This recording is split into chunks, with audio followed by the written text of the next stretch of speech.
Assalamualaikum warahmatullahi ta'ala wabarakatuh. We have two problems.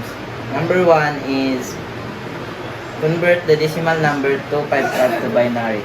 Number two, convert the octal number 400 to decimal. And now, ngayon ay isi-solve muna natin yung problem number 1. Ito yung number 1. Convert the decimal number 255 to binary. First step, yung gawin natin. Divide 255 by 2. 255 divided by 2 equals 27. Remainder is 1. Then, step 2, divide 127 by 2. 127 divided by 2 equals 63. Remainder is 1. Step 3 is divide 63 by 2. 63 divided by 2 equals 31. Remainder is 1.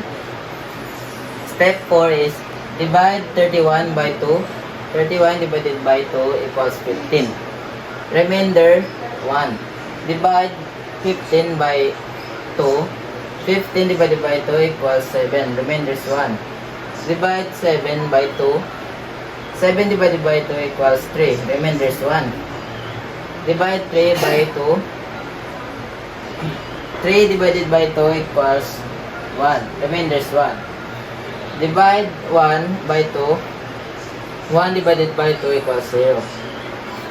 Yun yung step by step niya. 8 steps siya.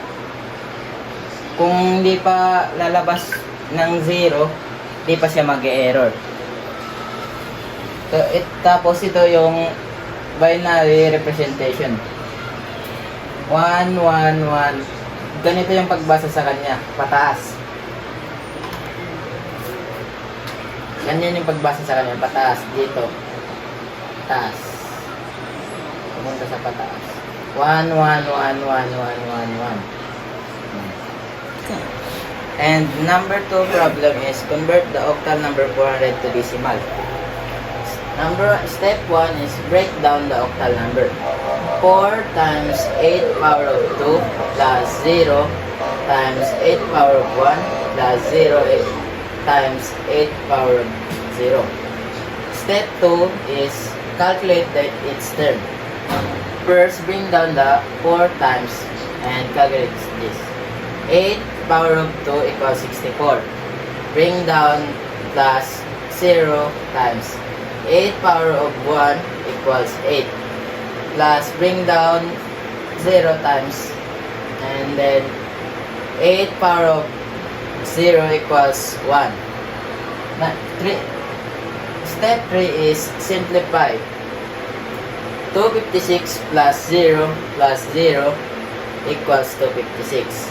And this is the decimal equivalent 256. And that's for our octal to decimal conversion.